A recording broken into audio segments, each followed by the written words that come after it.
നമസ്കാരം. K phone പദ്ധതിയുടെ പ്രഖ്യാപിത ലക്ഷ്യമായ സൗജന്യ BPL കണക്ഷൻ നൽകുന്നതിൽ സർക്കാരിന് തിരിച്ചടി. 14,000 BPL വീടുകളിൽ കണക്ഷൻ എത്തിക്കാൻ 2 വർഷം മുമ്പ് കരാറെടുത്ത കമ്പനി പാതി വഴിയിൽ പിന്മാറി. 7,000 കണക്ഷൻ നൽകിയെന്നും തദ്ദേശ വകുപ്പ് വഴി ലഭ്യമാക്കിയ ഗുണഭോക്തൃ പട്ടിക കൃത്യമല്ലാത്തതിനാൽ പിന്മാറുകയാണെന്നും കമ്പനി സർക്കാരിനെ അറിയിച്ചിട്ടുണ്ട്. എന്നാൽ മാസങ്ങൾക്ക് മുൻപ് തന്നെ പട്ടികയിലെ തെറ്റ് തിരുത്തി നൽകിയെന്നായിരുന്നു കെ ഫോണിന്റെ വിശദീകരണം. കണക്ഷൻ നൽകാൻ ബാക്കിയുള്ളത് ഏതെല്ലാം വീടുകളിലാണെന്ന വിവരം കെ ഫോണിന് ലഭ്യമല്ല. ഈ വീടുകളുടെ പട്ടിക കൈമാറണമെന്ന് കമ്പനിയോട് കെ ഫോൺ ആവശ്യപ്പെട്ടു. വൈകാതെ 2.5 ലക്ഷം BPL കുടുംബങ്ങളിൽ കൂടി സൗജന്യ കണക്ഷൻ നൽകുമെന്ന് പ്രഖ്യാപിച്ചിരിക്കുകയാണ്. പദ്ധതിയുടെ തുടക്കത്തിൽ പ്രഖ്യാപിച്ച 14,000 കണക്ഷൻ പോലും പൂർത്തീകരിക്കാനാകാത്തത്. 20 ലക്ഷം BPL വീടുകളിൽ സൗജന്യ കണക്ഷൻ എന്ന വാഗ്ദാനത്തോടെയാണ് സർക്കാർ കെ ഫോൺ പദ്ധതി കൊണ്ടുവന്നത്.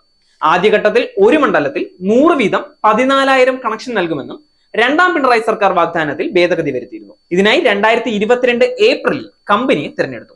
എന്നാൽ കമ്പനിയുമായുള്ള കരാറിനുള്ള അംഗീകാരവും തദ്ദേശ സ്ഥാപനങ്ങളിൽ നിന്നുള്ള ഗുണഭോക്തൃ പട്ടികയും വൈകി. 6,800 ഗുണഭോക്താക്കളുടെ വിവരങ്ങൾ കൃത്യമല്ലെന്ന് കണ്ടെത്തി തിരിച്ചയച്ചു. കൃത്യത വരുത്തി പട്ടിക വീണ്ടും സമർപ്പിച്ചു. ഓരോ തദ്ദേശ സ്ഥാപനത്തിലും സംശയ നിവാരണത്തിനും ബന്ധപ്പെട്ട ഉദ്യോഗസ്ഥരുടെ പട്ടികയും കമ്പനിക്ക് കൈമാറിയിരുന്നു. ഇതിനെല്ലാം ശേഷമാണ് കൂടുതൽ കണക്ഷൻ നൽകാനാകില്ലെന്നും പിന്മാറുകയാണെന്നും കെ ഫോണിനെയും IT സെക്രട്ടറിയെയും അറിയിച്ചിരിക്കുന്നത്. സ്വന്തം നിലയ്ക്ക് പ്രാദേശിക കേബിൾ ഓപ്പറേറ്റർമാരെ ഉപയോഗിച്ച് 5 മാസത്തിനകം 14,000 കണക്ഷൻ പൂർത്തീകരിക്കുമെന്ന് കെ ഫോൺ MD ഡോക്ടർ സന്തോഷ് ബാബു പറഞ്ഞിട്ടുണ്ട്.